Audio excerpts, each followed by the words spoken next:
को कहा कि राम नाम संकीर्तन से जो चाहो मिल जाता है। और ऐसा कहते हैं कि बड़ी छोटी अवस्था में उन्होंने जंगल में जाकर राम नाम राम राम राम राम करना प्रारंभ कर दिया। शर्त यह थी क्या राम नाम करने से भोजन मिल जाएगा। और वो जंगल में चल पड़े। और कथा में प्रसंग आता है कि वहां कुछ यात्री जा रहे थे और यात्री अपने भोजन के लिए और उस पेड़ के यहाँ रुकते जहाँ पर वह बालक राम नाम की संकीर्तन कर रहे थे।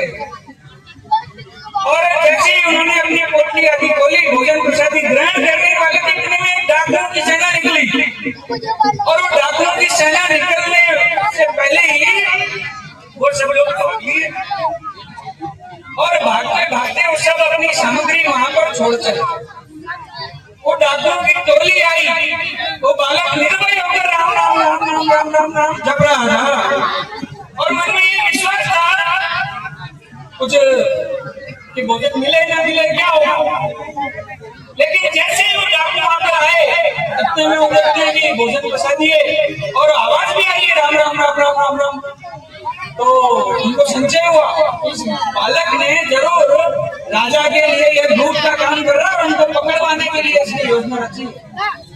और उसको ही सबसे पहले पकड़ कर लाते हैं और उसको डाकू कहता है पहले भोजन तुझे चखाएंगे, इसमें कहीं जहर वर तो। और बढ़िया बढ़िया स्वादिष्ट भोजन जो वहाँ था वो उनको खिलाया जाता है, खवाया जाता है। और इस प्रकार बालक के मन में पक्का हो गया कि राम राम करने से सब प्रकार के उसके कार्य हैं वो सफल सिद्ध हो जाएंगे।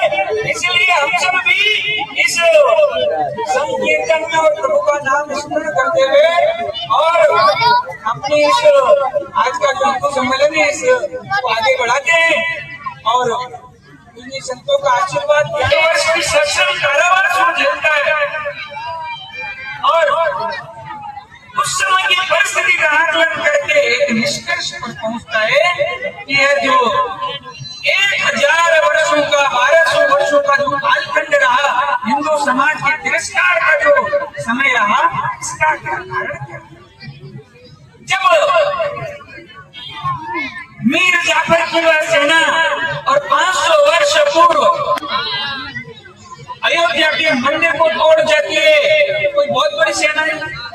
अब्दाली के 17 घुड़सवार आकर और नालंदा तक्षशिला के बड़े बड़े पुस्तकालयों को आग लगा देते हैं।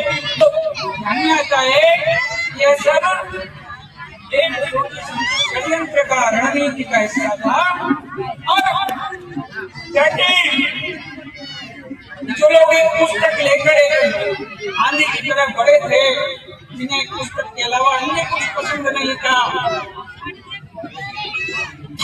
ये हमारे ज्ञान का इस भंडार का कुछ ध्यान नहीं था, उन्होंने इस सब को बर्बाद किया।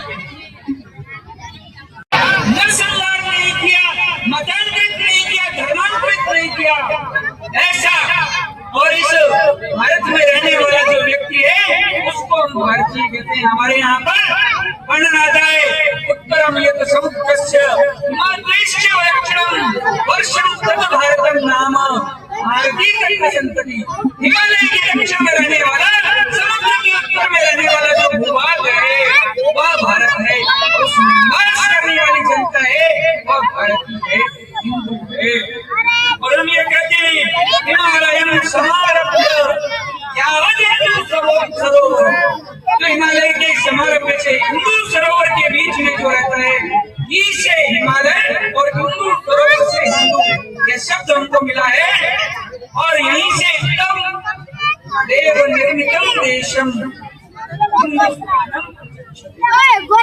धरती की मई पूरे ब्रह्मांड में केवल पृथ्वी ही ऐसी है जिसे हम माता कहते हैं, जहाँ पर देवता जन्म लेने के लिए आलायित रहते हैं। ऐसा यह भूभाग है। और पृथ्वी में भी केवल और केवल यह भारत खंड है, ऐसा है यह भारत का भूभाग ऐसा है, यह भारत माता ऐसी है जहाँ पर भगवान ने अवतरण किया है, राम कृष्ण ने अवतार किया। मानता है वही वास्तविकता में पंडित है, यह पश्चिमी सह पंडित ऐसा पंडितों में कहा गया है। और इस प्रकार का आचरण करने वाला ऐसा संस्कारवान चरित्रवान लोग भारत में निवास करते हैं। इसके लिए कोई लोगों की कमी नहीं है।